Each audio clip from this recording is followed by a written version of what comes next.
Soy César el de Tabio. Gracias a mi trabajo como periodista durante más de 13 años, he tenido la oportunidad de visitar muchas regiones de Colombia e infinidad de caminos. He disfrutado deliciosos platos y contemplado impresionantes paisajes, pero sobre todo, he conocido gente extraordinaria.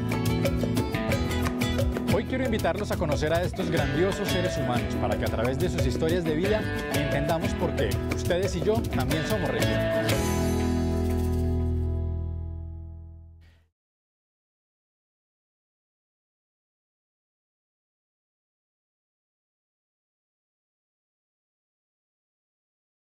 Carlos Flaminio Rivera es filósofo de profesión, escritor por vocación, pero sobre todo libanense por pasión.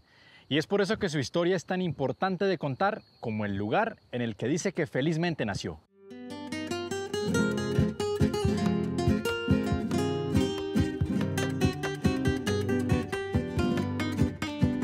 Si algo ha caracterizado al Líbano es su intención de mantener viva la memoria histórica.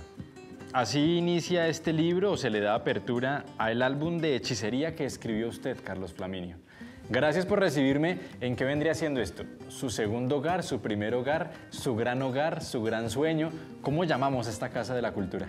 Bueno, esta Casa de la Cultura y este sitio en particular donde estamos hoy, César, es la memoria. Esta es toda la historia que tenemos los libanenses y que nos hace pertenecientes a un lugar y que nos da identidad, nos da origen y mucha pertenencia. Y por eso empecé por ahí, porque usted, Carlos Flaminio Rivera Castellanos, libanense a mucho orgullo, pero un hombre que lleva también con orgullo la bandera de la historia, de la literatura. Entonces, ¿por qué no me pone en el contexto del lugar en el que estamos? ¿Por qué ha sido justamente la historia y la literatura dos de las banderas no solamente suyas, sino del municipio? Bueno, el Líbano está al norte del Tolima, en la vertiente oriental del Parque Nacional Natural de los Nevados. Es un sitio que está un poco alejado de este territorio tolimense que todos conocemos, que tiene una cultura muy homogénea y característica, y por estar en las montañas y originarse aquí el cultivo del café cacique en Colombia, tiene una cultura particular y singular, una cultura que lo hace un poco diferente a los otros municipios del Tolima. Yo le contaba a usted que estamos tan al sur, para la fecha de la fundación 1850 del Líbano, estábamos tan al sur de la Gran Antioquia, que no nos consideran antioqueños, y tan al norte del Tolima, que no nos consideran tolimenses. Entonces había una ambigüedad histórica y cultural ahí y un desdén con el que nos mirábamos por no ser igual quizás a unos o a otros. Entonces eso hace que construyéramos la historia y que la tipificáramos de una manera diferente, quizás por esa insularidad que nos ha caracterizado siempre.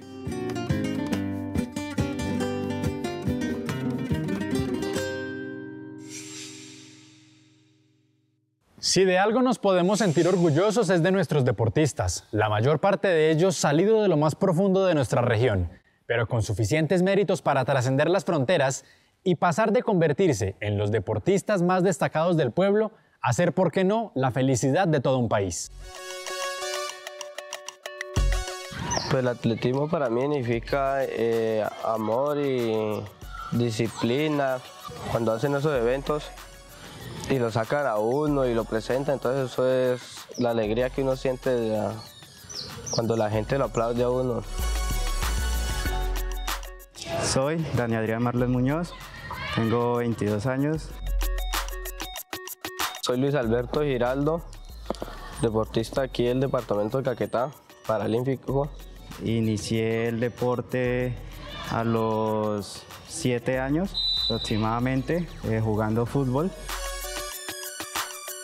Cuando estaba yo en rehabilitación, donde le enseñan a uno a andar solo, entonces el profesor de la fundación me trajo al estadio y fue cuando nos encontramos con el entrenador y él me preguntó que si a mí me gustaba correr. Y entonces yo le dije que sí, que a mí siempre me ha gustado correr.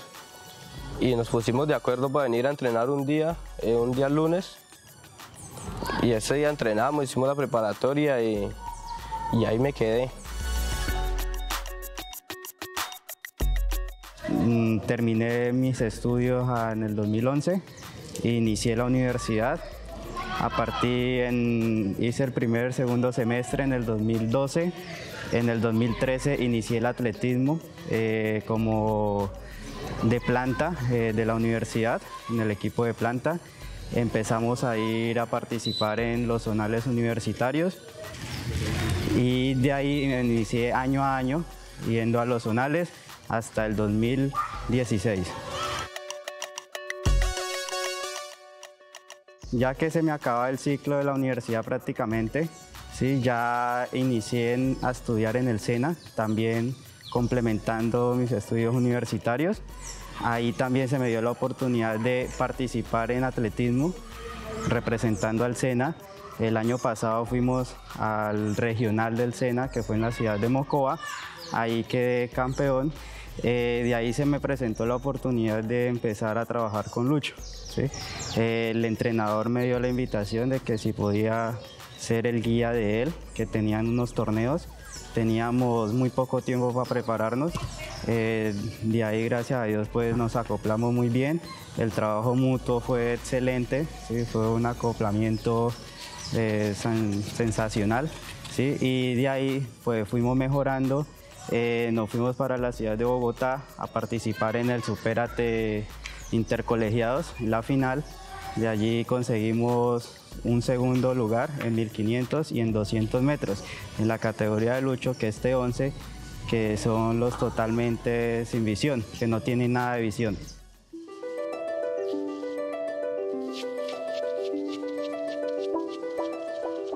No es sencillo coger y correr usted solo, ya correr con una persona prácticamente desamarrados, ¿sí? Y también que, ejemplo, yo no puedo ir delante de él, sino que yo tengo que ir al ritmo de él. La primera vez que fuimos a Bogotá, que fue el primer torneo que tuvimos, cosas que ningún guía había hecho anterior, de que le van midiendo el tiempo a uno, qué metraje lleva, y también cuando uno ya está, que le da la pálida, dice uno, lo anima a uno y a que tiene que seguir. Ya cuando vieron que estuvimos en Bogotá, que nos fue muy bien, luego pasamos a Medellín también a competir, nos fue también muy bien y ya nos empezamos a posicionar a nivel nacional. Lo que logramos nosotros con los que están entrenando es incentivar que las personas con discapacidad no lo vean como una discapacidad, sino una capacidad de lo que tienen. Y eso fue lo que más me llevó a trabajar con ellos. Con el deporte yo puedo lograr muchas metas a los que uno se propone. Y la ruta que tenemos es de ir a los Juegos Olímpicos. Espero llegar hasta allá. Ese es mi sueño, llegar a ir a unos Juegos Olímpicos, unos mundiales, representando el país.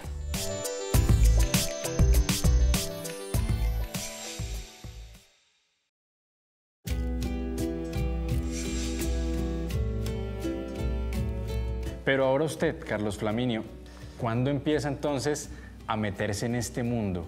¿Nace en medio de los libros o en medio de una cultura campesina que de qué manera lo influencia para lo que es usted hoy en día? El nacimiento mío, yo nací en 1960, una época de violencia en el Líbano y más de unas vivencias terriblemente directas que sentí yo porque ahí me llegaban todos los heridos, ahí en la esquina de mi casa teníamos una tienda, llegaban los heridos del hospital, estaba sobre las calles de las funerarias, entonces en donde yo vivía estaban las 3, 4 funerarias del pueblo, entonces me fui alimentando de toda una visión surrealista de las cosas, muchos heridos que llegaban, de esa violencia cruenta, como le digo. Entonces, todo eso fue rotundo para un imaginario que se me fue forjando desde esa época.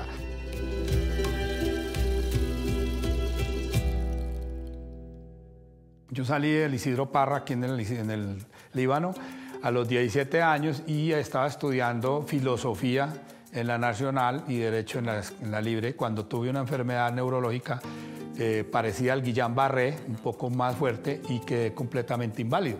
Pues yo no podía mover las manos, escasamente podía hablar, los esfínteres se me afectaron, los pulmones. Y dije, bueno, pues si me recupero de esta, pues me toca dedicarme a la literatura y a ejercer un oficio, a hacer una carrera que yo me pueda ir para mi pueblo o la pueda ejercer donde esté. Entonces me dio por estudiar veterinaria, somos de finca, somos finqueros, mi padre campesino, mi madre también, de ascendencia boyacense, de Sutamarchán, Boyacá. Entonces creo que estamos atados a la tierra, a los animales, a esas cosas bucólicas que permite el campo colombiano. Y ya cuando me pude recuperar y caminar un poco, pues me presenté a veterinaria en la Universidad Nacional y estudié 8 semestres de veterinaria. No terminé, me enamoré y la vida se me atravesó, el amor se me atravesó y volví a terminar en el Líbano.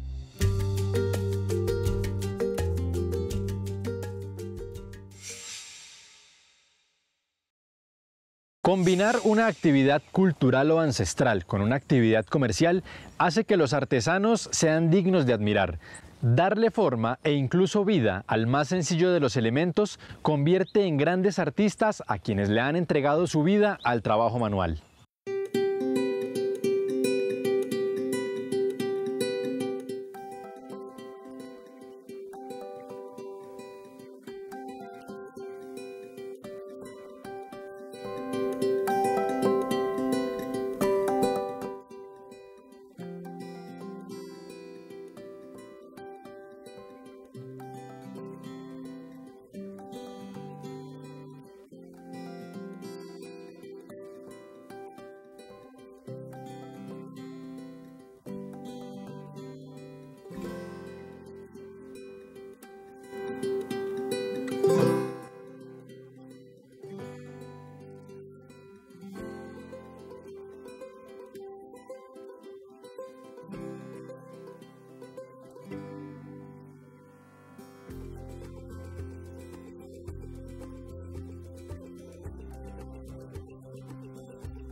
Y se enamoró también de la literatura y se enamoró de la historia. Y empieza dentro de todo ese proceso en el que ya una docena de libros como este pues están alimentando no solamente al Líbano, sino al departamento y al país.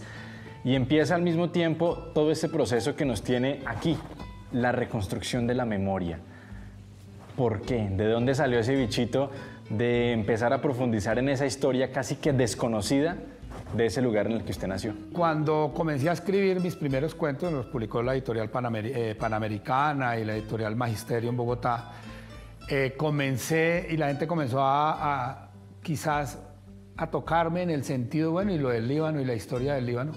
Indagué un poco eso y me di cuenta que efectivamente, por ejemplo, al Líbano le faltaba investigar sobre la época precolombina.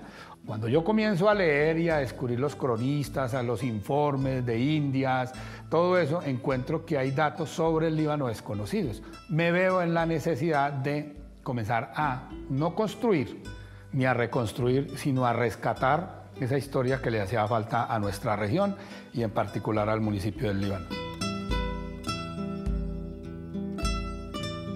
Y hoy todavía, a pesar de que yo me respaldo en los documentos primarios, muchas de las cosas que yo digo hay gente que no las cree. Le digo, no, es que yo no lo digo. Libro tal, capítulo tal, ahí está eso. Claro, pero ya le creen. Y Ya le creen tienen que porque, por creer. ejemplo, aquí hay muchachos, vienen de los colegios, usted habla con ellos. ¿Cómo lo reciben? ¿Qué les cuenta? Pues además porque me he puesto en esa tarea de enseñar un poco la historia, de complementar a los estudiantes del Líbano parte de su historia y su memoria, y para eso está el museo. Entonces aquí ellos encuentran a sus ancestros, a sus abuelos, a sus padres, y con la pregunta de ¿por qué está mi papá acá? Viene la historia de un apellido, de una migración, de una colonización. Este es un refuerzo a la memoria del Líbano, a la historia del Líbano.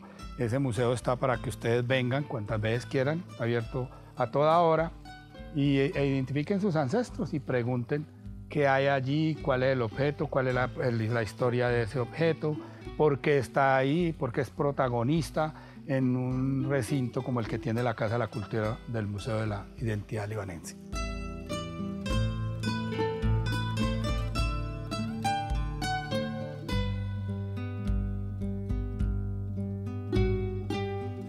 ¿Está satisfecho con lo que ha logrado, con lo que ha alcanzado? Todavía falta ahí una parte de la historia del Líbano que me hace falta. Ya estoy cansado un poco, también porque cada día las cosas son más difíciles, la parte administrativa no acoge estas cosas como deben ser, entonces la lucha desgasta, se convierte en la pelea, en el heroísmo, una cosa heroica de un solo hombre. Entonces eso es tenaz, por eso hay que tratar de difundir un poco esto para que sea el objetivo y el propósito de todo un territorio, de una comunidad y no de personas.